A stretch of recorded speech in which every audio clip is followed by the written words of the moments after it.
Saya bisa bilang karena saya itu sebenarnya agak non-targeted, karena kan untuk S3 itu yang diutamakan AS, kalau teman-teman juga ngikutin AS, itu yang diutamakan adalah dosen atau PNS. Saya bukan dua-duanya. Walaupun saya bekerja untuk pemerintah Australia dulu. Tapi saya kerjanya untuk project, dan itu sama sekali nggak ada karpet merah, karena pegawai embassy aja even nggak ada yang lolos tahun saya. Gitu.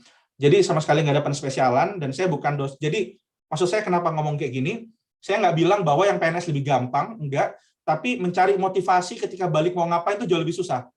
Kalau yang PNS nemuin apa yang mau mereka lakukan itu mereka udah kegambar di kerjanya setiap hari. Tapi kalau yang non PNS dan non dosen perlu lebih memetakan di mana kita akan berkontribusi di society nanti. Kalau saya waktu itu saya bilang saya pengen jadi leader di trade policy, dan saya pengen bikin forum ahli di bidangnya waktu itu di trade policy, dan saya mungkin someday akan terjun di politik, karena trade policy itu tentang politik.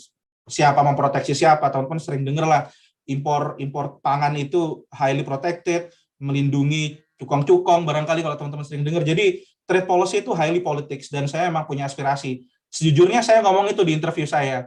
Itu bisa backfire, karena nggak selamanya kita omongin di politik itu kemudian teman-teman pewawancaranya bisa relate, tapi kalau teman-teman punya passion yang luar biasa, karena politik bukan tentang partai politik loh. Politik itu gimana kita menggunakan apa yang kita pikir ideal society itu, dan kita realisasikan. Channelnya pakai politik mau nggak mau gitu, ya harus ikut vote gitu, untuk kemudian kita ngomongin tentang policy, nggak bisa terus di luar sistem. Waktu itu saya begitu ceritanya ke panel interviewer saya, dan saya yakinkan kalau saya nggak yakin kalau hanya menjadi akademia itu cukup. Menurut saya akademia perlu lebih dari itu, karena terlalu banyak yang nggak ahli menjadi politisi, dan akhirnya politisi kita banyak dipenuhi oleh orang-orang yang akhirnya susah berpikir benar gitu. Karena para ahlinya memilih untuk menyingkir di lapangan yang paling pinggir gitu. Waktu itu saya begitu. Kenapa saya ngomong kayak gini? Untuk non targeted perjuangannya itu berat gitu. Harus punya motivasi yang crystal clear seperti itu. Saya termasuk salah satu yang nggak PNS dan nggak saya juga dari Jawa, bukan masuk geographical focus area. Jadi double majority yang dihindari oleh AAS waktu itu.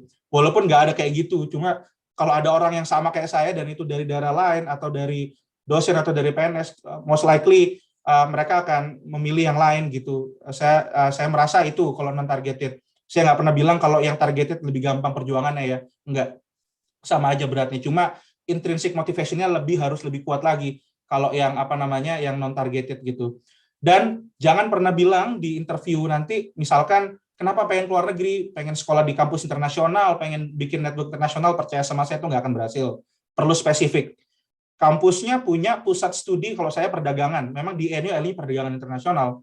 Saya bilang itu, dan saya akan dapat benefit banyak kalau kuliahnya di sana. Karena saya nggak bisa dapat benefit itu kalau kuliah di Indonesia misalkan, atau di negara lain gitu. Tapi lebih spesifik dari itu perlu. Waktu itu saya jelasin studi saya apa. Juga buat mereka percaya kalau teman-teman itu leader yang potensial. Ingat ya, beda di sini dengan leader yang udah jadi. Mungkin teman-teman sekarang belum jadi apa-apa.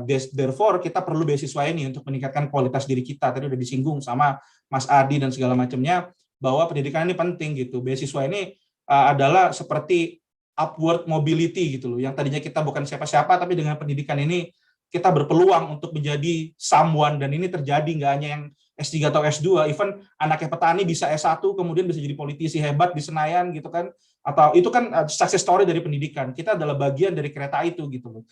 Itu menurut saya sih. Jadi harus yakinkan mereka bahwa kita potensial leader di bidang kita gitu. Dan kalau saya dulu, saya punya comfort food dan punya comfort song. Comfort food saya Indomie, nggak sehat. Comfort food saya dangdut waktu itu. Lagu-lagunya almarhum Didi Kempot, and it helps me a lot. Jadi I owe you Lord Didi Kempot, rest in peace in heaven gitu. Tapi ingat teman-teman, at the end of the day, seleksi beasiswa ini maybe it's not about you. Mungkin teman-teman gagal karena nggak hoki aja, bukan karena teman-teman nggak berkualitas gitu loh. Jadi tempatkan semua pada porsinya, bisa jadi ini kehendak Tuhan. Makanya saya sebut di depan tadi, kalau nggak dapat AS, teman-teman udah punya rencana hidup belum? Kalau dapat AS, bisa kuliah ke Australia gitu. Kalau nggak dapat AS, mau ngapain? Itu harus punya dua-duanya. Jadi kita nggak merasa kayak orang lontang-lantung kalau nggak dapat AS gitu. Itu buat saya. Terima kasih kesempatannya. Over to you back, Mbak Khalida.